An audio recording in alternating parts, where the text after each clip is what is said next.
Today's interview is with Whitney West. Whitney, until a little while ago, was living a lifestyle of indulgence and spending and living in, expensive condos, driving expensive cars. And then the pandemic hit, and she had a realization that she needed to take a good look at the financial structure of her life, and changed that dramatically. Now she's invested in a house hack that she lives in, a 4-unit, and she's done it with 4 partners. So a lot of cool stuff in today's interview, so stick around for all of that.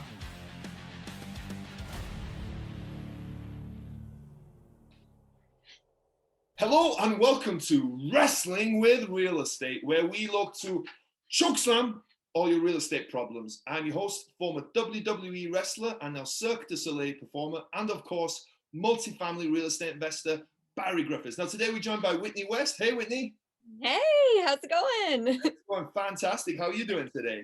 Oh, I'm so good. I'm so excited to be here. Thank you for having me. Well, I'm very happy to have you, and it's going to be a fun conversation. There's no doubt. We were chatting a little bit beforehand.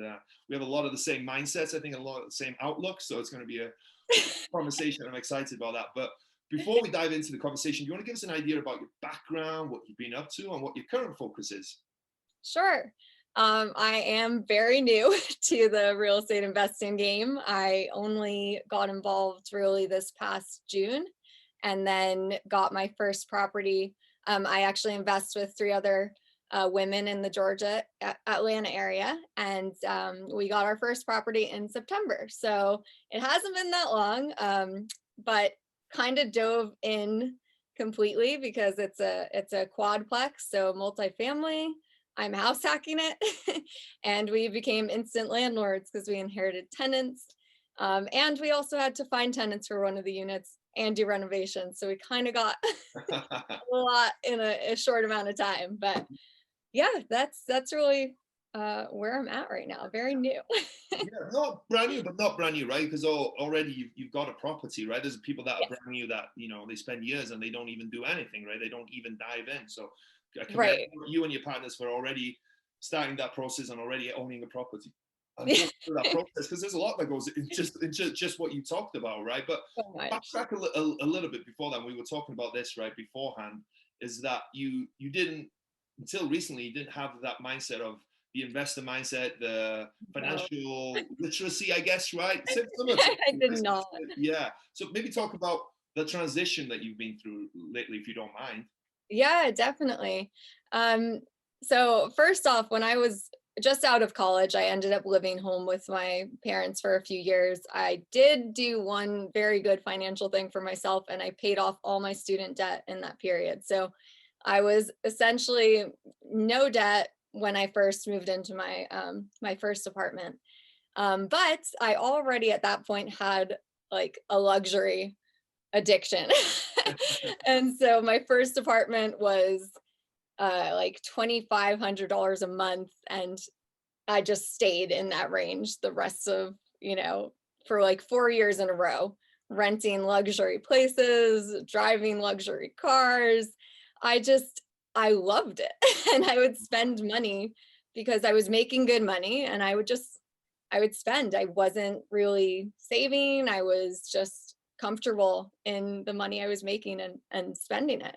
I never saw it going away. And then this past March, when COVID hit, it was the first time like the financial insecurity hit me, and I was like, oh my gosh, what am I going to do? I have this huge monthly payment on rent.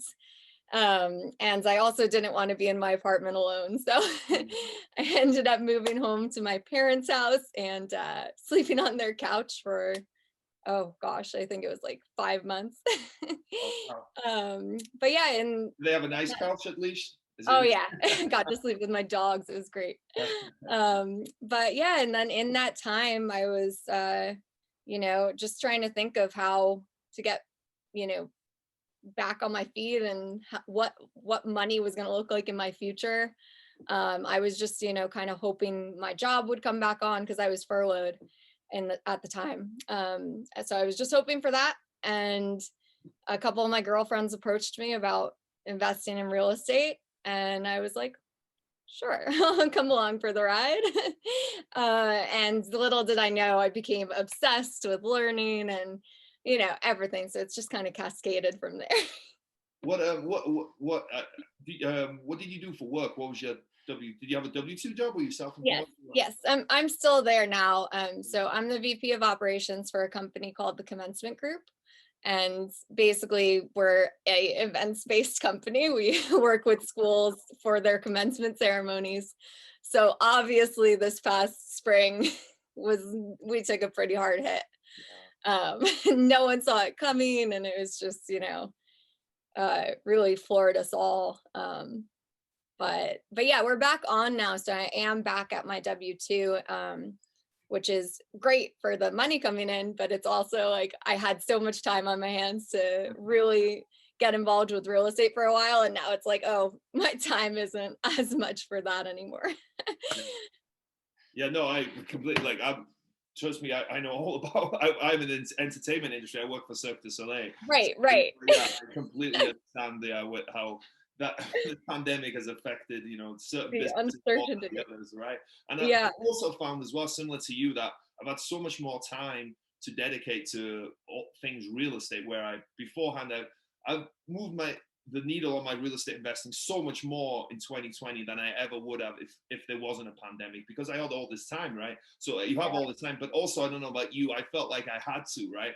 I couldn't Yeah. just let all this time go and sit at home. Okay, I was getting unemployment, and with the extra $600, and it wasn't, it was pretty nice. I could have survived pretty easily, although I wasn't hurting financially at all. But Right.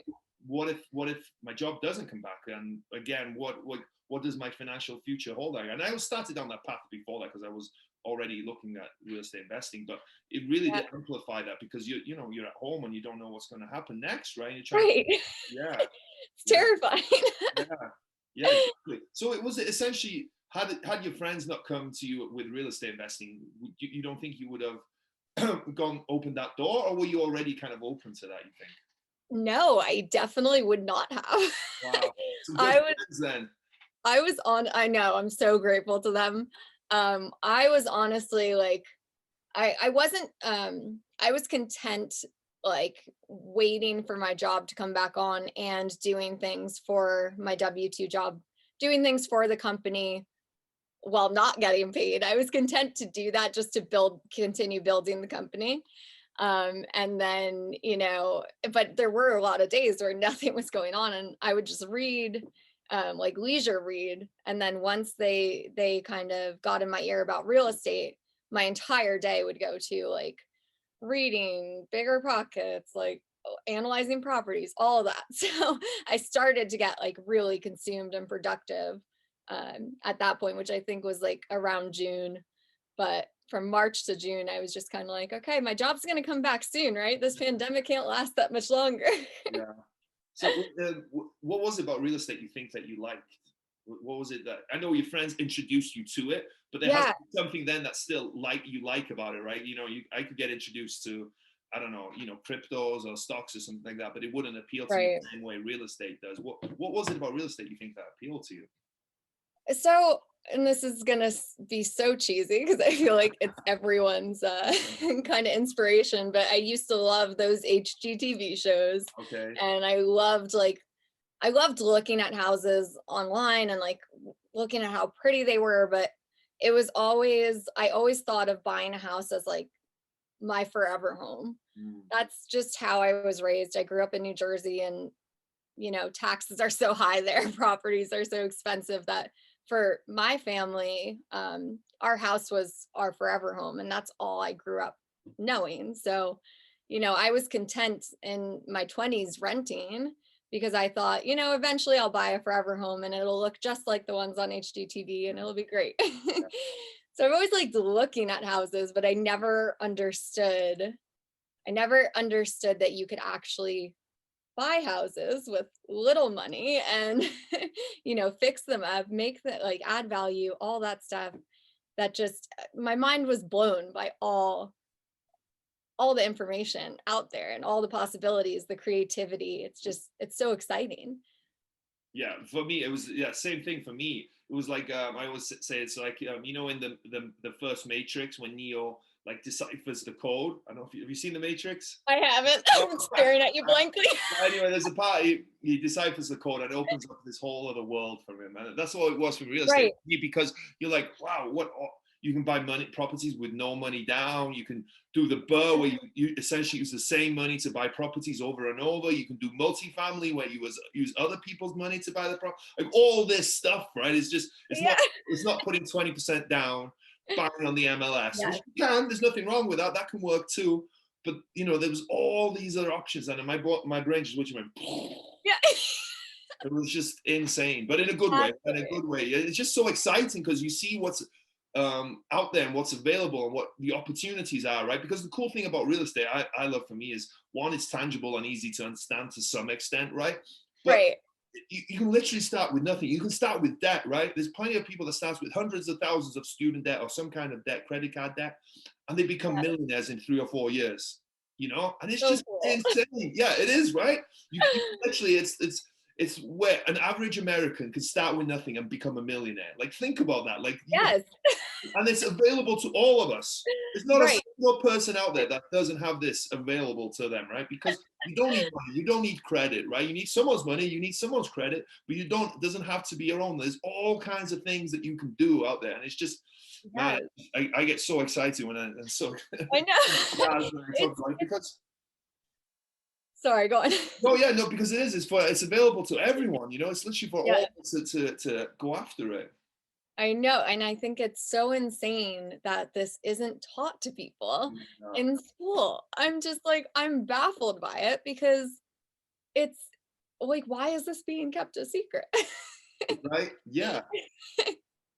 It's wild, but I think my family must be so fed up with me because all I do now is try to get every single one of them involved in real estate. And I'm just like, my sister, my brother, like neither one of them had great credit right now. And, they had student debt, but they see it as impossible. And when I try to explain to them that it's not, they don't quite get it yet. So I'm just waiting for the day that it clicks with everyone else and we can just be like, this awakening. I'll have to warn you, they might not get there. It's painful. Isn't it painful? I have so many friends and I'm trying like I have friends that, really good friends, and I'm like, just, and they're struggling financially and they don't know what their future is and they're just like worried about all this stuff. And I'm like, just come into this great world of real estate investing. And they just, I don't know, it's such a mental hurdle for so many people, I think. And I don't know why, but it's such a mental hurdle. And what I get all the time is like, I'd like to invest in real estate, but I don't have the money. Maybe in 2 or 3 years' time. I'm like, no, you can do it now, right now, today. Right now. You don't necessarily need any money. You need someone's money, but it doesn't need to be your own, man. There's ways to do it. And they're like, no, I don't know. It's just, so I'm just warning you. I've been trying for years and it's painful. Isn't it painful to be like, come on to this side with me. It's such a beautiful place to be. Exactly. It feels like a no-brainer, but it's hard for people to wrap their head around it. It is, and it's people have limiting beliefs, I think. Yes. Definitely. We'll talk about this first property because there's a lot of stuff that's wrapped into it. For one, you went in with partners, right? So your friends said to you, hey, let's do this deal. But how did you guys structure that? How did you guys, or did you guys not even think about that? It was like, let's buy a deal and then figure it out. Let's just buy a house. Yeah. No, it was, so there's 4 of us and we kind of saw it as, okay, this is the first time any of us are doing something like this, really. Our one partner had done like a flip before, accidental flip, like on her first property, and she owns another property that she house hacks, but this was our first time like doing it on purpose.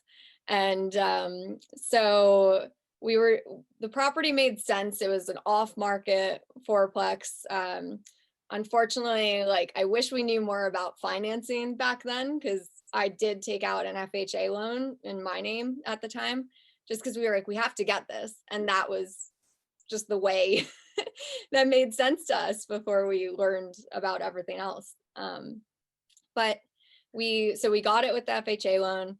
It was a tumultuous process.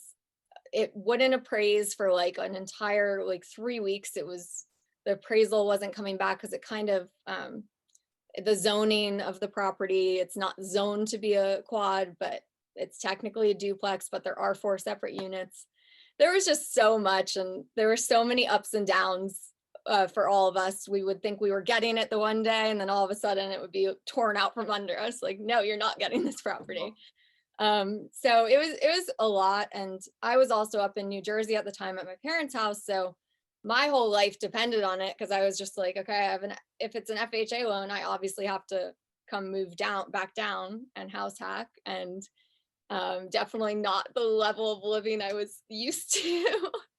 So it was all like an adjustment. And when the house finally came through, it was like, we just, we were ecstatic and just so excited and being thrown into the fire. And like I said, instant landlords, instant renovation we had to do. There was just so much going on with it that time all looks like a blur to me now. I really can't even remember it that vividly. So how did you find it? You said it was off market. It was off market, and our one partner had a real estate agent that was actually representing the seller and brought it to us because he knew we wanted to invest. So that was also like a little bit difficult, having the seller's agent representing both parties. So it was kind of a conflict of interest there, but we ended up getting through it. But that was definitely one of those things where, when we made the offer on it, we came in pretty high, I think. And I think it was because the agent kind of primed us to come in higher, even though he knew they would accept a lower offer. Okay, yeah. Well, that's the tough part, right? About having an agent representing both sides, right? Yeah. Whose side do they have the best interest on, right? It's exactly. It's a tough one, but at the same time, if that's the cost it takes to get a deal and to make it work, right? It's you guys. I'm guessing the deal still makes sense. I'm guessing. Yeah. No, it's great. I mean, it cash flows $900 a month with all the expenses and all the reserves taken out. It still cash flows $900 a month.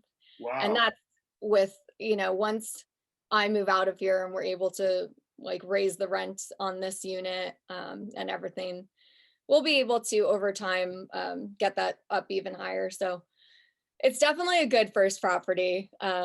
I'm really happy with it. We've learned a lot, obviously. So yeah, to think that you're cash flowing 900 and you're living in one unit, so you have one unit that's not essentially paying rent, right? Or are you paying? Oh no, I am paying rent now. I wasn't for the first few months, but just because just to make the property make sense, and so I'm paying the rent. But I know we can get more for this unit when I do move out, because we did completely renovate it. So so yeah, that'll definitely increase a bit. But going back to the structure of the partnership, there's 4 of you total, 3 of you total. Yeah. 4. Yes. So how do you structure that? Is it just each own 25% each? Yes, that's how we did it for now. Yeah. Okay, but you had to put the loan in your name. Yes, that's in my name. What a good deal! I'm thinking. Yeah, I know.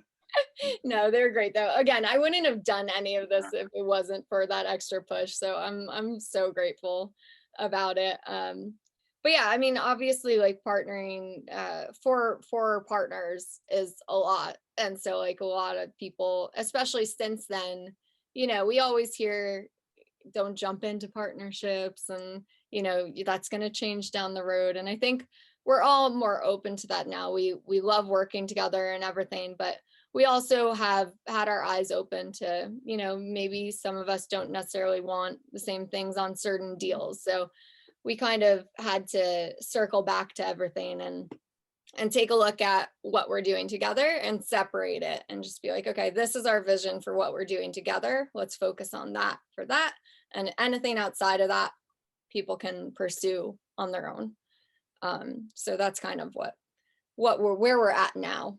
Yeah, and I think that's important, right? With any partnership and team, you always got to understand and have that clarity of what you're doing and together, and understanding, and understanding, right, what everyone's vision is and where everyone is, and expressing that, right, and having those communications, right? Because it's, if you don't, right, oh, I think we're doing this, and some other people, you know, especially with four of you, right? There's Yes. a lot of miscommunication that can happen and a lot of misunderstanding that can happen. So that's the Yeah, we're all the strong, independent woman type. So yeah, and you want, you know, friends, right? You don't want to something like this yes. get in between that friendship, right? Because that wouldn't be very good. That would suck, really, right? No, exactly. Yeah, yeah.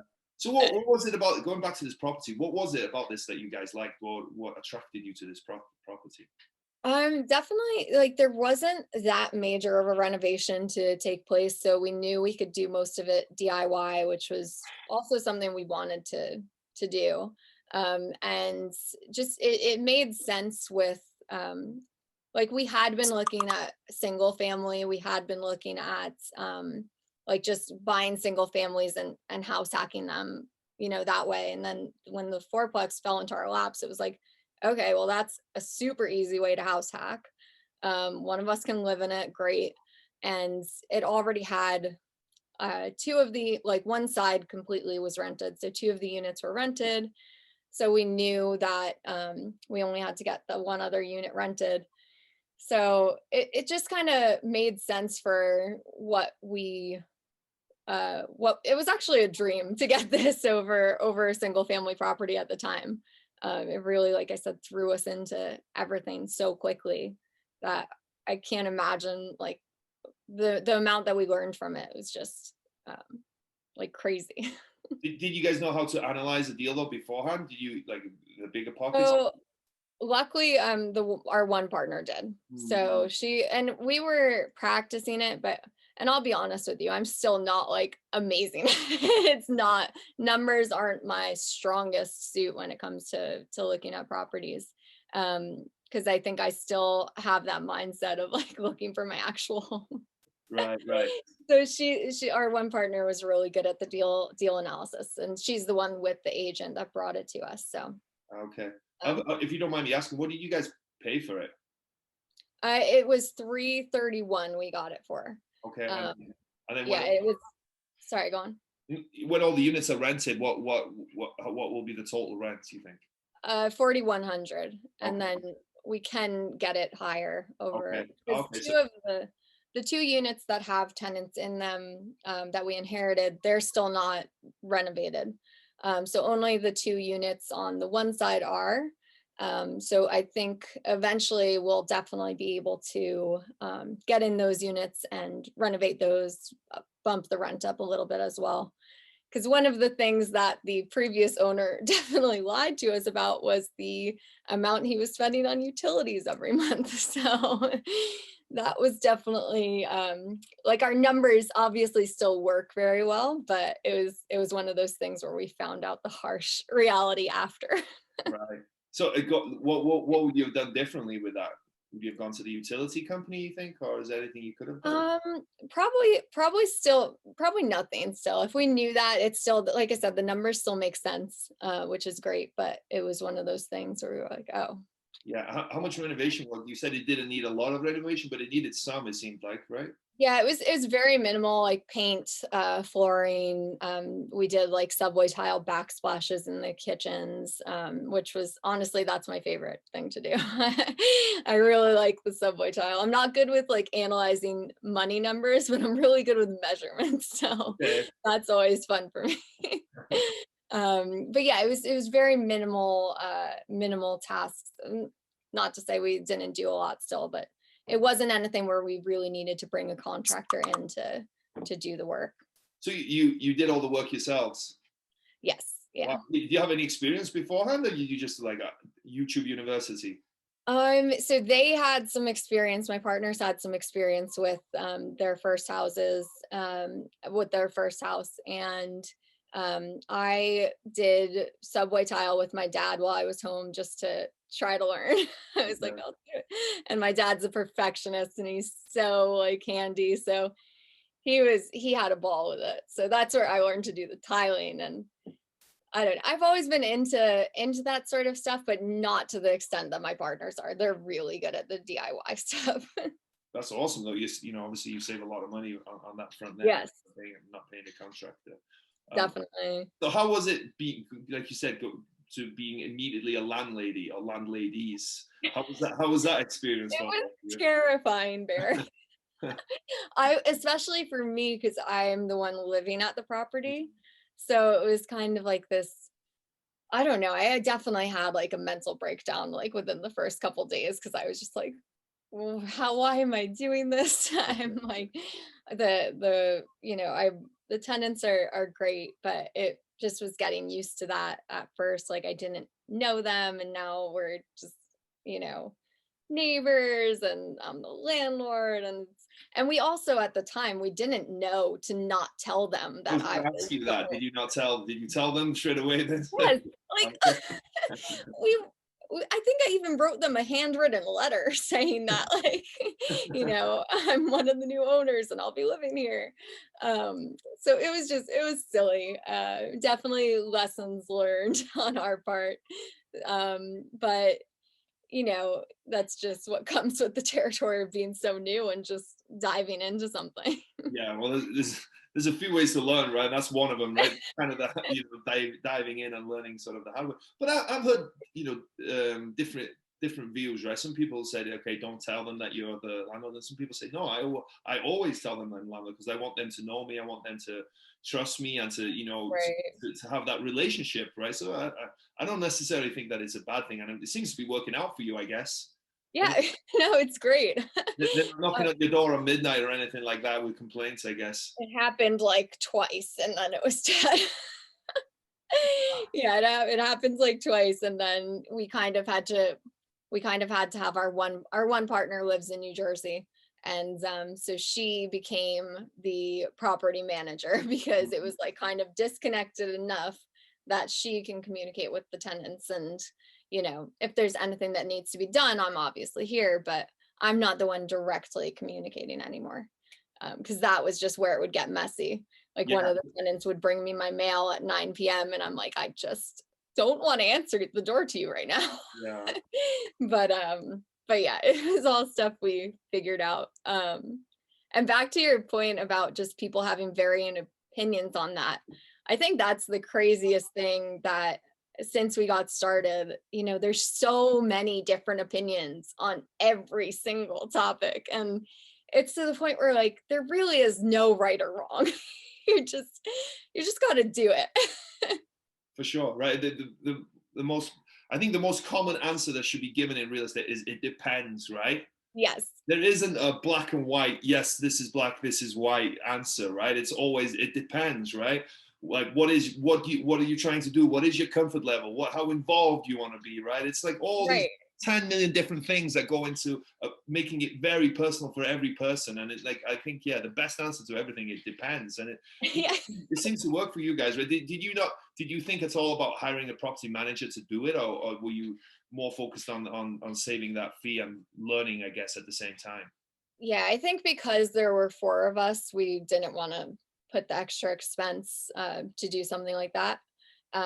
But definitely now we know, like, for future deals, to build that fee into the analysis, because I don't want to be managing properties forever. I love people so much, but I think that also like I feel so bad for people and their situations, and I think I need to kind of detach myself from it in a way to because otherwise I'm gonna get too involved. You'll be a sucker, and they'll be coming on. Hey, my grandmother's died for the fifth time in the last 5 months or whatever. And you're like, okay, don't pay rent this month. Yeah, Yeah. that's me, 100%. Well, what are some lessons that you've learned in terms of being a property manager? I know you say you don't directly do that, but you're involved. I'm sure you're living on the property. You have to be at some extent. Yeah. What are some lessons that you've learned along the way so far, you think? Yeah, definitely not opening my door to anyone after 9. That's one. And I mean, I don't know, what have I Yeah, learned? I guess, There's just so many. yeah, Yeah. but I guess it's about, like you said, they're training your tenants to some extent, right? I always hear that is training Yeah. the tenant, like you said, don't come knocking on my door after 9 p.m., right? You have to, Yeah. if you always answer the door, you're training them to tell them that, hey, it's Exactly. okay, right? And then how do you collect rent? You guys do it online? We do it on like Zelle and then through apartments.com. So at first we were doing it on Zelle, and then we transitioned over to apartments.com. Okay. So you have that layer there. They're not bringing that rent to you as well. Oh my gosh, no. I think I would feel so uncomfortable if they were bringing me cash. Right. Yeah, that would be. Yeah, that's I think the automatic payments are perfect. So But I think you said that there was 2 tenants when you moved in, so there was one that was empty. yes. How was the process of finding that tenant? Were you involved in that, or was that one of your partners again that did that process?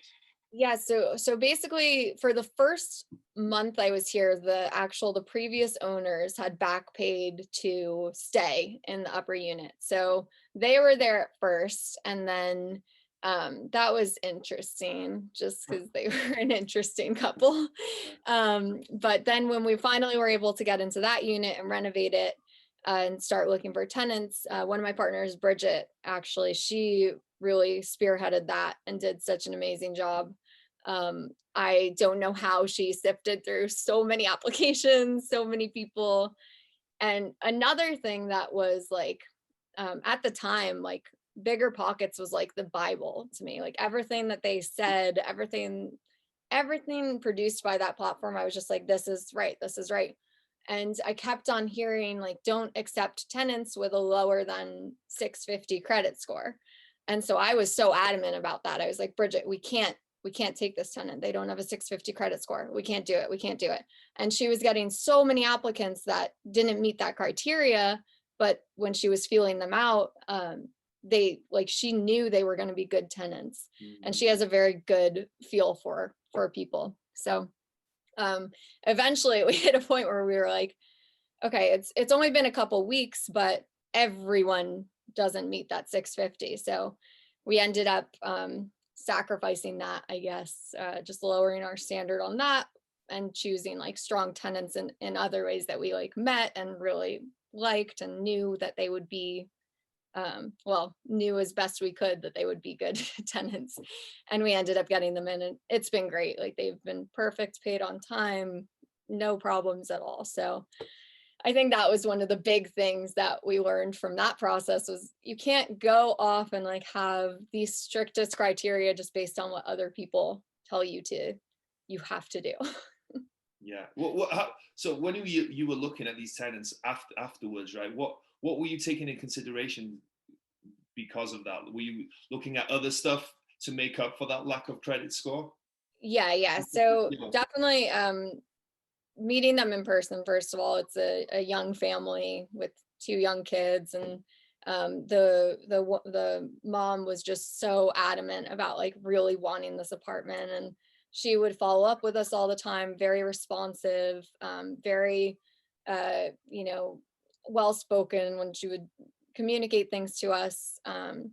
And it seemed like it was going to be a situation where they loved the place. They want this as their forever home, really, even though it's just renting. So that really stuck out to us, the dedication of her following up and really meeting her in person was like, I was like, okay, this is the one. This is the family. But I think there's a lot to be said for that, right? Because there's a lot of stuff you could do research, right? Credit report, history, how much income you make, all that stuff, right? And it's important to take a look at that. Right. There's a lot to be said about a feel for a person as well, right? If you get to know them and understand like who they are to some extent, right? There's only some. I mean, you can't understand their life history or anything like that, but you want to get to know someone's personality and understand them a little bit. And there's a lot to be said, I think, about that as well. And when you're placing tenants. Yeah, definitely. So that was something that we learned with this first one was don't drive ourselves crazy. Like we need to look at the whole picture of someone, for sure. And then going back to the renovations, I was thinking that there's 4 of you. Was it hard to come up with the renovation design? Like who was making those decisions? You have 4 people, and I'm sure you have your own ideas as to so I had to be talked off the ledge multiple times because I wanted nice things. Again, that's like what I thought people would want and need. And it was a very, very different awakening when I was like, oh, this is like good enough for people. That sounds so awful, but I was just like, okay, I guess we can leave the cabinets like this, and we can leave this really cheap countertop because it's renter grade. So they had to talk me down a lot of times when I would be like, no, we need to spend money on this. So that was a lot of that I learned about, what actually needs to be done versus what I wanted to be done. But yeah, I was involved with the renovation from the start. So Bridget and I were here renovating the first unit. Unfortunately, our partners had COVID when we initially got the property. So we had to come in and like do the whole renovation on the one unit, just us. Okay. So it was a lot of communicating over the phone. Like we all agreed on gray for the walls because that was like the thing. And now I don't know. I think gray's out. I don't really know. What color is in then? I thought gray was in too, but yeah, no, I think it is, but I think a lot of people have their opinions on it, and they're like, no, you should do white, or tan colors are more in now. I don't know, but we're fine with the gray. It's great. It's neutral. So yeah, a lot of the things that got decided on were with the floor, and the subway tile was easy because we all like subway tile, but everything else was just kind of renter grade things, but also like more on the durable side because we really want these renovations to last. Yeah, absolutely. And for people who don't, who might be starting out, it's, what is it? Why are you looking at these things differently in terms of renovating for a rental? What are you looking for? What makes a good renovation on a rental, I guess?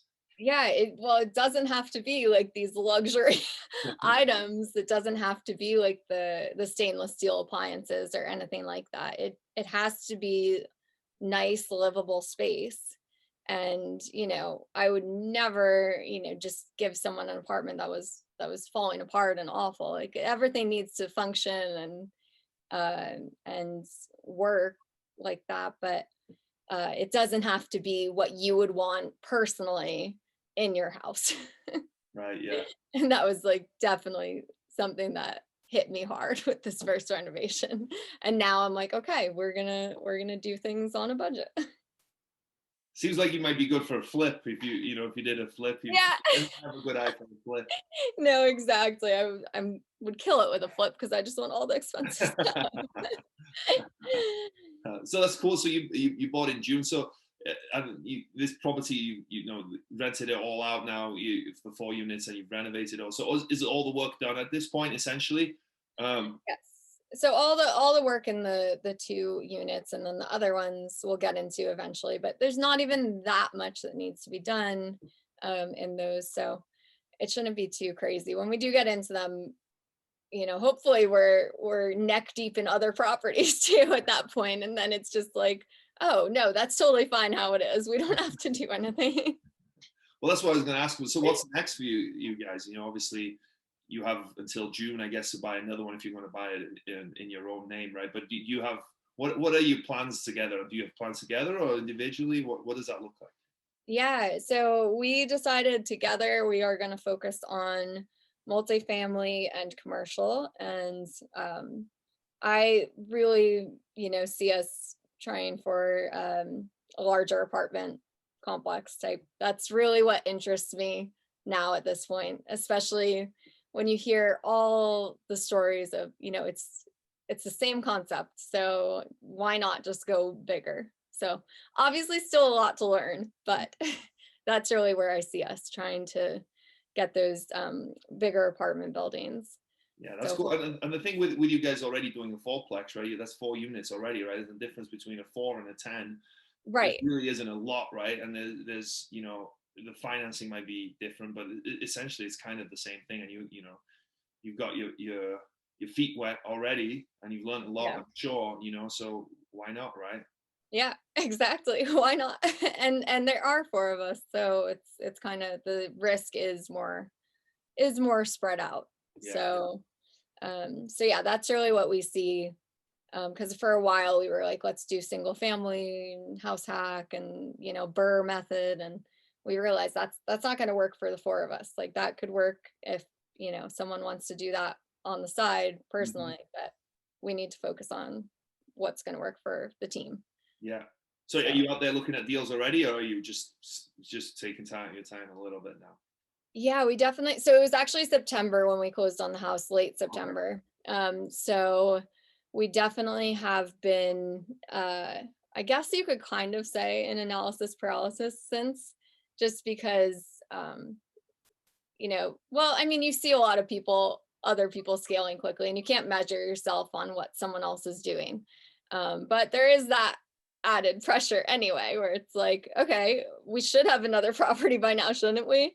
So I think we were all kind of like wanting that to happen, and we were not necessarily looking in the right places. So now that we're refocused, we're focused on like the off market stuff and contacting people that way rather than only looking on the MLS.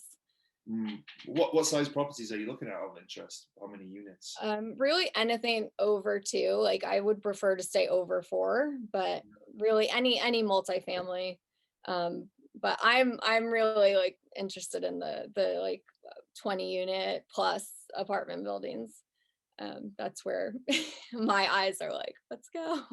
And you're looking in Atlanta? That's where the 4 of you are looking? Yeah, like kind of all over Georgia though, for the larger ones anyway. We've kind of narrowed our search for the smaller multifamily and then really broadened it to more of Georgia for the larger. Is it tough right now? It seems like I'm not familiar with the Georgia and Atlanta real estate market, but I'm guessing it's like everywhere else in the country right now. It's probably super hot, super competitive. Yes, exactly. So competitive. And that's where I think the networking really comes in there, because I really do believe that if we are just networking and still looking for deals obviously, but really putting it out there that this is what we're doing, this is what we're looking for, that eventually it's gonna just happen. No, for sure, right? Like you said, you put it out there and you talk to enough people, tell enough people, network with enough people, it's gonna come your way because you're out there looking for it, right? You're open to those opportunities. Yes, exactly. Yeah, in terms of a deal as well, just out of interest, what does a good deal in that space look for with you as you look at, because not all deals is a good deal, right? Even if it's an deal. Yeah. Definitely not. I mean, we're definitely looking for something where we can add value, of course, be able to increase rents. I would say like at least the $200 cash flow per door of a building.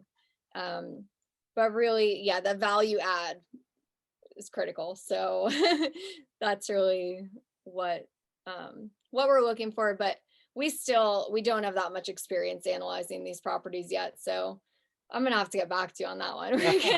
We'll probably have a different answer. No. That's good. That you know that you're looking for roughly 200 a door. Because then you're able to analyze it, take a look at these deals and see what makes sense and what doesn't, right? And you know already from managing this one, like expenses and all that stuff, right? It's not like the income minus your debt payment is what you make in cash flow, right? That's not, right. Yeah. Definitely. Yeah.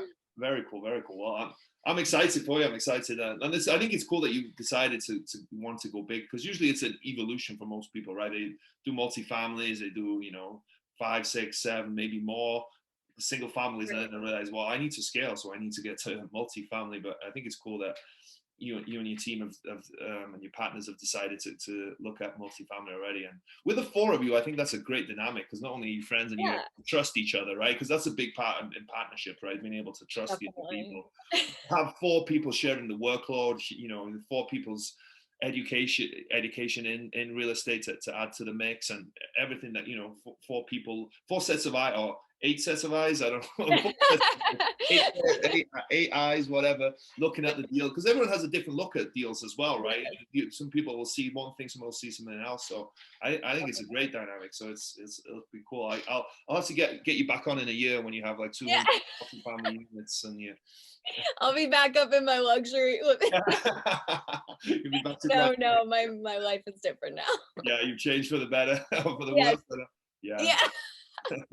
Exactly. Very cool. Well, a cool story, and I appreciate you sharing it. But as this show is called Wrestling with Real Estate, I like to incorporate some wrestling related real estate questions. So the first one is, what would your wrestling name be if you picked one for yourself? Okay, so my wrestling name would be Wild Whitney West. Ah, I love it. Yeah. Whitney West in itself almost sounds like a wrestler. It's the alliteration. It works in so many ways. Yeah, Wild Whitney West. I like it.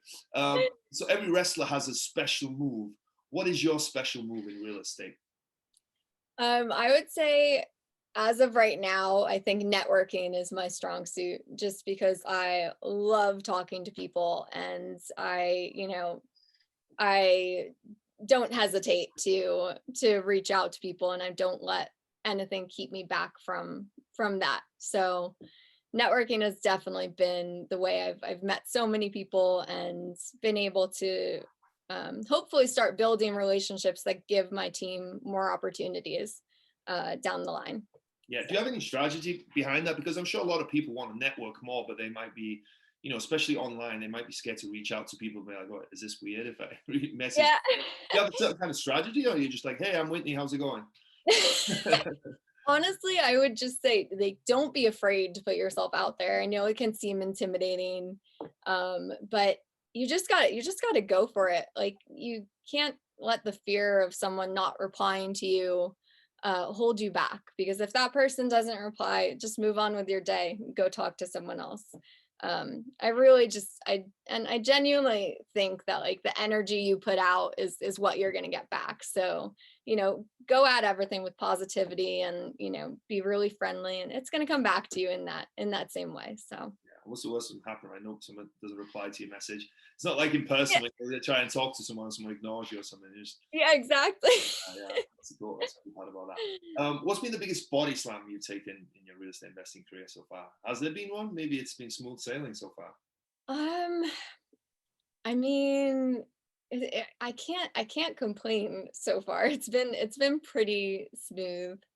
I think for me, just the shift of, like, living comfortably to, almost having a breakdown because I wasn't living the way I was anymore. And just, like, the discomfort I felt in that initial, like, couple days of house hacking. But I would say maybe that's it so far. I'm sure there are going to be plenty of highs and lows from here on out, but that would be it so far. And that's part of the process, right? You can't expect everything to be perfect all the time, right? But it's good that you know that, right? And the good thing is as well, there's going to be lows, but at least then you're in real estate investing, right? Anytime things go like, okay, I'm in real estate investing. How bad really is this? I've got a leak or something breaks or whatever it is. It's like, well, okay, it's not that bad. I'm in real estate investing. I am where I want to be, so it's good. Yeah. Always good to remember that. Was there a moment that you were standing on the top rope getting ready to jump, but you were too scared? What was it, and how did you overcome it? That I was too scared. It honestly may have been when we were first even looking at deals, and when this property came to us, and it was kind of presented like the FHA was the only way we were going to get it at the time. If I didn't get, like, that push from my partners to really dive in and do this with them, if I didn't have their support, I just wouldn't have. I would have stayed up there. So that would really be the pivotal moment for me, is just them pushing me to overcome that fear of the unknown with real estate.